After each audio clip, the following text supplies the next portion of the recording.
নমস্কার বন্ধুরা, আপনারা দেখছেন আপনাদের প্রিয় ইউটিউব চ্যানেল কেরিয়ার উইজডম। বন্ধুরা, ইতিমধ্যেই সিআরপিএফ বা সেন্ট্রাল রিজার্ভ পুলিশ ফোর্সে নতুন নিয়োগের বিজ্ঞপ্তি প্রকাশিত হয়েছে, যেখানে আপনাদের constable, head constable, SI, ASI এবং ইন্সপেক্টর পদে নিয়োগের জন্য বিজ্ঞপ্তি প্রকাশিত হয়েছে। এবং এই নিয়োগের বিজ্ঞপ্তির ওপরে আমি অলরেডি দুটো ভিডিও করে দিয়েছি, এবং সেই ভিডিওগুলো যদি আপনি এখনও পর্যন্ত না দেখে থাকেন তাহলে দেখে নেবেন। খুব গুরুত্বপূর্ণ ভিডিওর লিঙ্ক আমি ডেসক্রিপশনে দিয়ে দেবো এবং ওপরে এখানে আই বাটনও কিন্তু দিয়ে দেবো। তো বন্ধুরা, এই নিয়োগের ফর্ম ফিল আপ আজ থেকে শুরু হলো। তো আজকের এই ভিডিওতে আপনাদেরকে দেখাবো স্টেপ বাই স্টেপ কীভাবে আপনারা ফর্ম ফিল আপ করবেন এবং সাথে কী কী ডকুমেন্ট আপনাদের লাগবে। তো ভিডিওটি খুবই গুরুত্বপূর্ণ ভিডিও, অবশ্যই মনোযোগ সহকারে শেষ পর্যন্ত দেখবেন এবং সেই সঙ্গে আমাদের চ্যানেলে নতুন হয়ে থাকলে অবশ্যই চ্যানেলটিকে সাবস্ক্রাইব করে নেবেন এবং পাশে দেওয়া বেল আইকন প্রেস করে অল নোটিফিকেশান অন করে নেবেন চাকরি সংক্রান্ত গুরুত্বপূর্ণ আপডেট পাওয়ার জন্য। তো আসুন বন্ধুরা, আজকের ভিডিওটি শুরু করা যাক।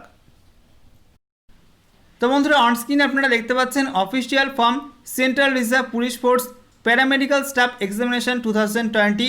এখানে দেখুন প্রথমেই বলা হয়েছে details two B field in block letters only, অর্থাৎ সম্পূর্ণ ফর্মটা কিন্তু বড় হাতের অক্ষরে আপনাকে ফিল আপ করতে হবে। খুব গুরুত্বপূর্ণ বিষয়, আপনারা মনোযোগ সহকারে শুনবেন যে সম্পূর্ণ ফর্মটা কিন্তু বড় হাতের অক্ষরে ফিল আপ করতে হবে। আচ্ছা, এরপর দেখুন 1 নম্বরে বলা আছে পোস্ট অ্যাপ্লাইড ফর, আপনি কোন পোস্টের জন্য অ্যাপ্লাই করবেন, তো সেই পোস্টের নাম এখানে পাশে লিখে দেবেন। এরপর দেখুন 2 নাম্বার এক্সামিনেশন সেন্টার চয়েস, পরীক্ষা কেন্দ্র নির্বাচন। এখানে দুটো অপশান দেওয়া হয়েছে 1 এবং 2, তো আপনি কোন কোন পরীক্ষা কেন্দ্র চুজ করবেন সেটা কিন্তু এখানে লিখতে হবে। তো এখন আমরা দেখে নেব পরীক্ষা কেন্দ্র কী কী রয়েছে। তো দেখুন 9টি পরীক্ষা কেন্দ্র রয়েছে এখানে, এর মধ্যে কিন্তু পশ্চিমবঙ্গের মধ্যে কোনো পরীক্ষা কেন্দ্র নেই। কী কী রয়েছে? নিউ দিল্লি, হায়দ্রাবাদ, গুয়াহাটি, জম্মু, প্রয়াগরাজ, আজমের, নাগপুর, মুজাফফরপুর এবং পাল্লিপুরাম। তো এর মধ্যে কিন্তু পশ্চিমবঙ্গের নিকটবর্তী পরীক্ষা কেন্দ্র হচ্ছে গুয়াহাটি, তো এটা আপনি 1 নাম্বার পরীক্ষা কেন্দ্র লিখতে পারেন এবং বাকি 2 নাম্বার কিন্তু যে কোনো একটি লিখতে পারেন। তো সেক্ষেত্রে আমি বলবো 1 নাম্বার লিখবেন গুয়াহাটি এবং 2 নাম্বার লিখবেন নিউ দিল্লি, ঠিক আছে। এরপর দেখুন 3 নাম্বারে বলছে নেম অফ অ্যাপ্লিক্যান্ট, অর্থাৎ আবেদনকারীর নাম। তো পাশে আপনার নাম লিখবেন, বড় হাতের অক্ষরে সম্পূর্ণ ফর্মটা ফিল আপ করতে হবে। এরপর দেখুন 4 নাম্বারে বলছে ফাদার্স নেম, পাশে আপনার বাবার নাম লিখবেন। 5 নাম্বারে বলেছে মাদার্স নেম, পাশে আপনার মায়ের নাম লিখবেন। এবং 6 নাম্বারে বলেছে ডেট অফ বার্থ, অর্থাৎ জন্ম তারিখ। তো এখানে পাশে আপনার জন্ম তারিখ লিখবেন, প্রথমে ডেট, তারপরে মান্থ, তারপরে কিন্তু ইয়ার, এভাবে লিখবেন। এরপর 7 নাম্বারে দেখুন বলছে জেন্ডার, মেল না ফিমেল। আপনি যদি মহিলা হয়ে থাকেন সেক্ষেত্রে ফিমেল লিখবেন পাশে, আর যদি পুরুষ হয়ে থাকেন সেক্ষেত্রে মেল লিখবেন। এরপর দেখুন 8 নাম্বারে বলছে মোবাইল নাম্বার, তো পাশে আপনার মোবাইল নাম্বারটা লিখে দেবেন। এরপর দেখুন 9 নাম্বারে বলছে ইমেল আইডি, এখানে আপনার ইমেল আইডি লিখে দেবেন। এরপর দেখুন 10 নাম্বারে বলছে ক্যাটাগরি, কোন ক্যাটাগরি, আনরিজার্ভ না জেনারেল, এসসি, এসটি, ওবিসি না ইডব্লিউএস, যে ক্যাটাগরি হবে সেই ক্যাটাগরি কিন্তু অবশ্যই লিখে দেবেন। বন্ধুরা, ভিডিওটা অবশ্যই একটি লাইক করে দেবেন এবং প্রচুর শেয়ার করবেন, বিভিন্ন গ্রুপে বন্ধুদের মধ্যে প্রচুর শেয়ার করবেন, কারণ আপনাদের লাইক এবং শেয়ার আপনাদের জন্য এই ধরনের ভিডিও তৈরি করতে আমাকে অনেকটাই উৎসাহিত করে। এরপর দেখুন 11 নাম্বারে বলেছে রিলিজিয়ান, অর্থাৎ ধর্ম। আপনার ধর্ম কোন ধর্ম সেটা কিন্তু লিখতে হবে, হিন্দু না মুসলিম না বৌদ্ধ না খ্রিস্টান, সেটা কিন্তু এখানে পাশে লিখতে হবে। এরপর দেখুন 12 নাম্বারে বলছে হোয়েদার গভর্নমেন্ট এমপ্লয় ইয়েস আর না, আপনি কি সরকারি কর্মচারী, হ্যাঁ না না। যদি হ্যাঁ হয়ে থাকে সেক্ষেত্রে ইয়েস লিখবেন, যদি না হয়ে থাকে সেক্ষেত্রে নো লিখবেন। যদি না হয়ে থাকে সেক্ষেত্রে কিন্তু পরের যে ঘরটা সেটা কিন্তু ফিল আপ করতে হবে না, নেম অফ এমপ্লয়ার। আর যদি আপনি চাকরি করে থাকেন সেক্ষেত্রে লিখতে হবে কোন সংস্থায় আপনি চাকরি করছেন, এই 13 নাম্বারে কিন্তু লিখতে হবে। এরপর দেখুন 14 নাম্বার বলছে marital status, married or unmarried, আপনি কি বিবাহিত না অবিবাহিত, তো সেটা কিন্তু লিখতে হবে। আপনি যদি বিবাহিত হয়ে থাকেন সেক্ষেত্রে ম্যারিড লিখতে হবে, আর যদি বিবাহিত না হয়ে থাকেন সেক্ষেত্রে কিন্তু লিখতে হবে আনম্যারিড বা অবিবাহিত। এরপরে দেখুন 15 নাম্বারে বলছে ন্যাশনালিটি, ইন্ডিয়ান অর আদার্স, আপনি যদি ভারতীয় হয়ে থাকেন সেক্ষেত্রে ইন্ডিয়ান লিখবেন, আর যদি ভারতীয় না হয়ে থাকেন সেক্ষেত্রে আদার্স লিখবেন, ঠিক আছে। এরপর দেখুন 16 নাম্বারে বলা হয়েছে state or union territories domicile, অর্থাৎ আপনি কোন রাজ্য বা কেন্দ্রশাসিত অঞ্চলের স্থায়ী বাসিন্দা সেটা কিন্তু নাম লিখতে হবে। তো আমরা যেহেতু পশ্চিমবঙ্গের স্থায়ী বাসিন্দা সেই জন্য পশ্চিমবঙ্গের নাম ওয়েস্ট বেঙ্গল লিখতে হবে। এরপর দেখুন 17 নাম্বারে বলা হয়েছে name of the particular area or region for claiming extended time. তো এক্ষেত্রে বলে রাখি আমাদের কিন্তু ফর্ম ফিল আপের লাস্ট ডেট 31/8/2020। তো এক্ষেত্রে আরও একটা বিষয় আপনাদেরকে জানিয়ে রাখি, আমাদের সিকিম রাজ্য এবং সেই সঙ্গে কিন্তু অরুণাচল প্রদেশ এরকম রাজ্যের পাহাড়ি অঞ্চলের মানুষদের জন্য কিন্তু ফর্ম ফিল আপের ডেট একটু বেশি দেওয়া থাকে, যেহেতু প্রত্যন্ত অঞ্চল। তো সেই সমস্ত অঞ্চলের বাসিন্দা হয়ে থাকলে কিন্তু আপনাদের সেই অঞ্চলের নাম এখানে লিখতে হবে এক্সটেন্ডেড টাইম পাওয়ার জন্য, ফর্ম ফিল আপের জন্য, ঠিক আছে। আর যদি আপনি পশ্চিমবঙ্গের বাসিন্দা হয়ে থাকেন সেক্ষেত্রে কিন্তু লেখার দরকার নেই, কিছু লেখার দরকার নেই, ফাঁকা থাকতে হবে। ঠিক আছে, এরপর দেখুন হাইট বলা হচ্ছে ইন সেমিস। 18 নাম্বার দেখুন হাইট বলা হচ্ছে ইন সেমিস, তো আপনার হাইট এখানে সেন্টিমিটার কত সেন্টিমিটার সেটা কিন্তু লিখে দিতে হবে। এরপর দেখুন চেস্ট, 19 নম্বরে বলা হচ্ছে chest not applicable for female candidate. মহিলা প্রার্থী হয়ে থাকলে কিন্তু কিছু লিখতে হবে না, শুধুমাত্র পুরুষদের ক্ষেত্রে এটা লিখতে হবে। প্রথমে বলা হচ্ছে এক্সপেন্ডেড, তো ফুলিয়ে কত হচ্ছে সেটা কিন্তু সেন্টিমিটার লিখতে হবে আপনার বুক। তারপর দেখুন পাশে রয়েছে আনএক্সপেন্ডেড, তো না ফুলিয়ে কত সেটা কিন্তু এখানে তলায় লিখতে হবে বুকের সাথে মাপ। এরপর দেখুন 20 নম্বরে বলা হয়েছে হোয়েদার সিকিং হাইট রিল্যাক্সেশন, আপনি কি হাইটের ক্ষেত্রে ছাড় চান, ইয়েস অর নো। 21 নম্বরে বলা হয়েছে হোয়েদার সিকিং এজ রিল্যাক্সেশন, আপনি কি বয়সের ক্ষেত্রে ছাড় চান, ইয়েস অর নো। এরপর দেখুন এক্ষেত্রে কিন্তু ছাড়গুলো সকলে পাবে না, 3 ধরনের ক্যাটাগরির প্রার্থীরা কিন্তু এই ছাড়টা পাবে। প্রথম ক্যাটাগরি হচ্ছে as dependent family members of persons killed in riots of 1984, অর্থাৎ 1984 দাঙ্গা যদি আপনার পরিবারে এমন কোনো ব্যক্তি মারা গিয়ে থাকে যে ব্যক্তির উপর কিন্তু বাকি সদস্যরা নির্ভরশীল ছিল, সেক্ষেত্রে আপনি ছাড় পাবেন। এরপর বি দাগে বলা হচ্ছে as dependent family members of persons killed in riots of 2002 in Gujarat, 2002 Gujarat দাঙ্গায় যদি আপনার পরিবারে এমন কোনো ব্যক্তি মারা গিয়ে থাকে যে ব্যক্তির উপর কিন্তু বাকি সদস্যরা নির্ভরশীল ছিল, সেক্ষেত্রে আপনি ছাড় পেয়ে যাবেন। এবং সি দাগে বলা হয়েছে persons original domicile in Jammu and Kashmir during 01/01/80 to 31/12/89, অর্থাৎ 1/1/1980 থেকে 31/12/1989 মধ্যে যদি আপনি জম্মু কাশ্মীরের স্থায়ী বাসিন্দা হয়ে থাকেন সেক্ষেত্রে কিন্তু আপনি ছাড়টা পেয়ে যাবেন। তো এর মধ্যে যদি আপনি কোনো একটি ক্যাটাগরি হয়ে থাকেন সেক্ষেত্রে কিন্তু আপনি ইয়েস লিখবেন, এক্ষেত্রে ইয়েস লিখবেন, এবং যদি না হয়ে থাকেন সেক্ষেত্রে কিন্তু নো লিখবেন। ঠিক আছে, এরপর দেখুন 22 নম্বরে বলা হয়েছে হোয়েদার এক্স সার্ভিসম্যান, আপনি কি এক্স সার্ভিসম্যান, হ্যাঁ হয়ে থাকলে ইয়েস লিখবেন, না হয়ে থাকলে কিন্তু নো লিখতে হবে। এরপর দেখুন বাকি তিনটে ঘর রয়েছে, এটা কিন্তু এক্স সার্ভিসম্যানদের জন্য। আপনি যদি এক্স সার্ভিসম্যান না হয়ে থাকেন সেক্ষেত্রে কিন্তু এগুলো ফিল আপ করার কোনো দরকার নেই, ফাঁকা রেখে দেবেন। আর যদি হয়ে থাকেন এক্স সার্ভিসম্যান সেক্ষেত্রে কিন্তু ফিল আপ করতে হবে। প্রথমে বলা হচ্ছে ডেট অফ জয়নিং সার্ভিস, তো সার্ভিসে জয়নিংয়ের ডেট কিন্তু এখানে লিখতে হবে। এবং তারপর বি দাগে বলা হচ্ছে ডেট অফ ডিসচার্জ, তো ডেট অফ ডিসচার্জের ডেট কিন্তু লিখতে হবে। এবং সি দাগে বলা হচ্ছে length of service, date, month, year, তো সার্ভিস কত বছর করতেন সেই লেন্থটা কিন্তু কত মাস কত বছর সেটা করেছেন সেটা কিন্তু এখানে পাশে লিখতে হবে। ঠিক আছে, এরপর দেখুন পাশে যে ছবির জায়গা রয়েছে paste latest passport size colour photograph, এখানে আপনার রিসেন্ট পাসপোর্ট সাইজের কালার ফটো কিন্তু লাগাতে হবে, এটা কিন্তু অবশ্যই করবেন। এরপর দেখুন 23 নম্বরে বলা হয়েছে এডুকেশনাল কোয়ালিফিকেশান, অর্থাৎ শিক্ষাগত যোগ্যতা, এডুকেশন স্ট্যান্ডার্ড, মাধ্যমিক, উচ্চ মাধ্যমিক, গ্র্যাজুয়েশন না পোস্ট গ্র্যাজুয়েশন, কোন যোগ্যতা আপনার আছে সেই পর্যন্ত কিন্তু লিখবেন। ঠিক আছে, পাশে দেখুন রয়েছে ইয়ার অফ পাসিং, কোন বছরে আপনি কোন পরীক্ষায় পাস করেছেন, মাধ্যমিক কত সালে পাস করেছেন পাশে লিখবেন, উচ্চ মাধ্যমিক কত সালে পাস করেছেন লিখবেন। ঠিক আছে, এরপর দেখুন name of school or college, কোন স্কুল বা কলেজ থেকে আপনি পাস করেছেন সেটা কিন্তু পাশের ঘরে লিখতে হবে। এরপর দেখুন name of board or university, কোন বোর্ড বা বিশ্ববিদ্যালয় থেকে আপনি পাস করেছেন পাশের ঘরে কিন্তু লিখতে হবে। এরপর দেখুন সিরিয়াল নাম্বার অফ সার্টিফিকেট, এখানে আপনার সার্টিফিকেটের সিরিয়াল নাম্বার লিখতে হবে, মাধ্যমিকের সার্টিফিকেটের সিরিয়াল নাম্বার কিন্তু পাশের ঘরে লিখতে হবে, উচ্চ মাধ্যমিকের সার্টিফিকেটের সিরিয়াল নাম্বার এভাবে কিন্তু পরপর লিখতে হবে। ঠিক আছে, এরপর দেখুন 24 নম্বরে বলা হচ্ছে টেকনিক্যাল কোয়ালিফিকেশান অ্যান্ড এক্সপিরিয়েন্স, আপনার যদি কোনো টেকনিক্যাল কোয়ালিফিকেশান থাকে সেক্ষেত্রে আপনারা লিখবেন ইয়ার অফ পাসিং। ঠিক আছে, নেম অফ স্কুল আর কলেজ, নেম অফ বোর্ড আর ইউনিভার্সিটি এবং সিরিয়াল নাম্বার সার্টিফিকেটের, সেই সঙ্গে যদি কোনো এক্সপিরিয়েন্স থাকে সেগুলো কিন্তু এক্সপিরিয়েন্সগুলো আপনারা লিখে দেবেন পাশে।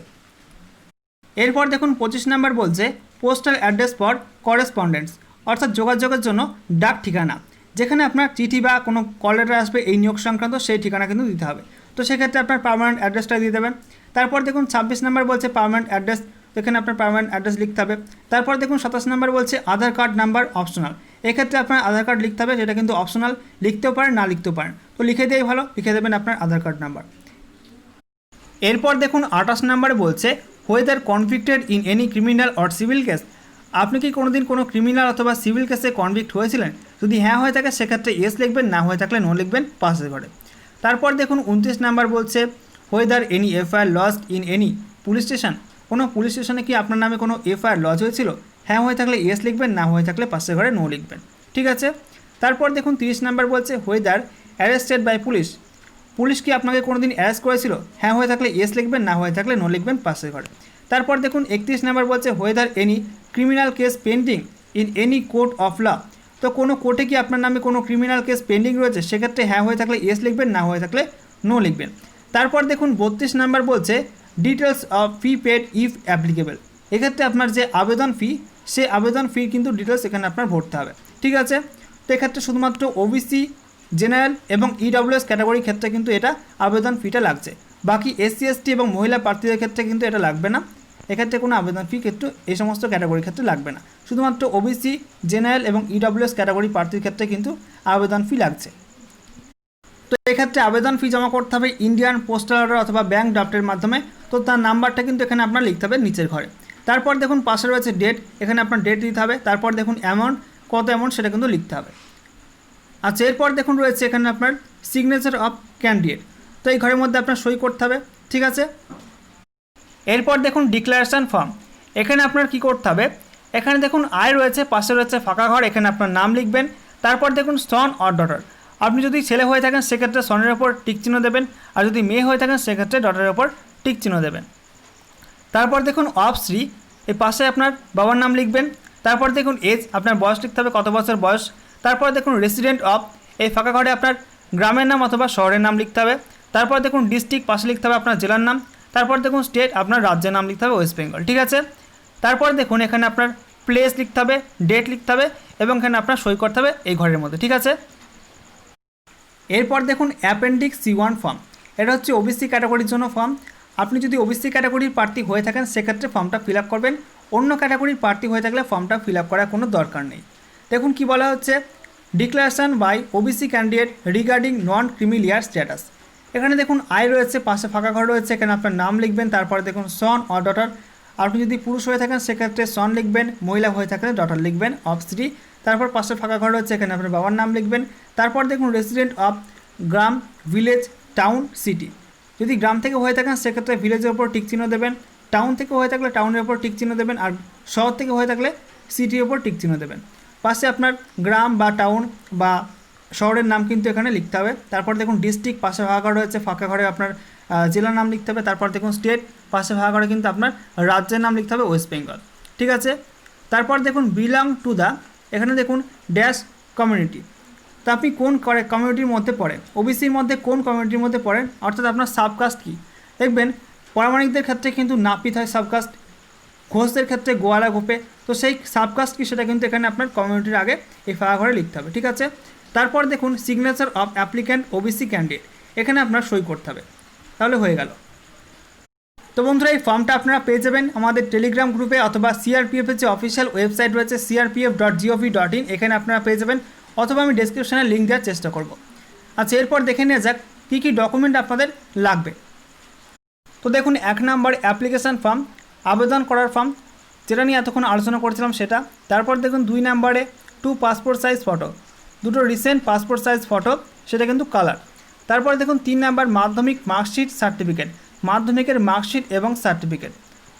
সেই সঙ্গে দেখুন 4 নম্বর higher educational qualification marksheet certificate, আপনার যদি মাধ্যমিকের ওপরে কোনো শিক্ষাগত যোগ্যতা থাকে সেক্ষেত্রে তার মার্কশিট এবং সার্টিফিকেট। 5 নম্বরে বলছে টেকনিক্যাল কোয়ালিফিকেশান মার্কশিট সার্টিফিকেট, আপনার যদি কোনো টেকনিক্যাল কোয়ালিফিকেশান থাকে সেক্ষেত্রে তার মার্কশিট এবং সার্টিফিকেট। তারপর দেখুন 6 নম্বরে বলছে এক্সপিরিয়েন্স সার্টিফিকেট, আপনার যদি কোনো এক্সপিরিয়েন্স থাকে সেক্ষেত্রে তার সার্টিফিকেট। 7 নম্বরে ডোমিসাইল সার্টিফিকেট বা স্থায়ী বাসিন্দার সার্টিফিকেট। 8 নম্বরে বলছে এক্স সার্ভিসম্যান রিলেটেড সার্টিফিকেট, আপনি যদি এক্স সার্ভিসম্যান হয়ে থাকেন সেক্ষেত্রে সেই রিলেটেড সার্টিফিকেট। তারপরে দেখুন 9 নম্বরে caste certificate SC ST OBC EWS, আপনি যদি এসসি এসটি ওবিসি বা ইডব্লিউএস ক্যাটাগরির প্রার্থী হয়ে থাকেন সেক্ষেত্রে কাস্ট সার্টিফিকেট। তো এই সমস্ত ডকুমেন্টের জেরক্স কপি আপনাকে সেলফ অ্যাটাস্টেড করে কিন্তু পাঠাতে হবে। তারপর দেখুন 10 নম্বরে বলছে পোস্টাল অর্ডার অথবা ব্যাঙ্ক ড্রাফট, আবেদন ফির জন্য যে পোস্টাল অর্ডার অথবা ব্যাঙ্ক ড্রাফট সেটা কিন্তু শুধুমাত্র জেনারেল, ওবিসি এবং ইডব্লিউএস ক্যাটাগরির পুরুষ প্রার্থীদের লাগবে, বাকি ক্যাটাগরি এবং মহিলাদের ক্ষেত্রে কিন্তু আবেদন ফি লাগবে না। এবং সেক্ষেত্রে আরও বলে রাখি কনস্টেবল পোস্টের জন্য বা গ্রুপ সি পোস্টের জন্য কিন্তু 100 টাকা আবেদন ফি চাওয়া হয়েছে এবং গ্রুপ বি পোস্টের জন্য কিন্তু 200 টাকা আবেদন ফি চাওয়া হয়েছে। আচ্ছা, এরপর দেখুন আরও বলা হচ্ছে 11 নম্বরে self address envelope and 30 rupees postal stamp, অর্থাৎ নিজের নাম ঠিকানা লেখা একটা খাম দিতে হবে, ফাঁকা খাম, এবং তারপর কিন্তু 30 টাকা দামের পোস্টাল স্ট্যাম্প লাগানো থাকতে হবে। তো যে সমস্ত ডকুমেন্টের কথা আমি বললাম সেই সমস্ত ডকুমেন্ট একটা খামের মধ্যে করে ভরবেন এবং সেই খামের একদম উপরে লিখতে হবে, এখানে একদম উপরে লিখতে হবে central reserve police force paramedical staff examination 2020 দেখে দেখে কিন্তু এটা লিখতে হবে। তারপর বাঁদিকে লিখতে হবে ফ্রম দিয়ে আপনার নাম ঠিকানা এবং ডান দিকে লিখতে হবে টু দিয়ে যেখানে পাঠাবেন সেই ঠিকানা। তো সেই ঠিকানা কোনটা, এখানে দেখুন DIGP group centre CRPF Bhopal, village Bangrasia, taluk Huzur, তারপর দেখুন ডিস্ট্রিক্ট ভোপাল, MP 462045, এই ঠিকানায় কিন্তু আপনাকে পাঠাতে হবে। এখানে 2 দিয়ে কিন্তু এই ঠিকানার নাম লিখতে হবে। এবং আবেদনের শেষ তারিখ দেখুন বলা হচ্ছে 31/8/2020, এই তারিখের মধ্যে কিন্তু আপনাদের আবেদনপত্র ওখানে পৌঁছানো চাই, ঠিক আছে।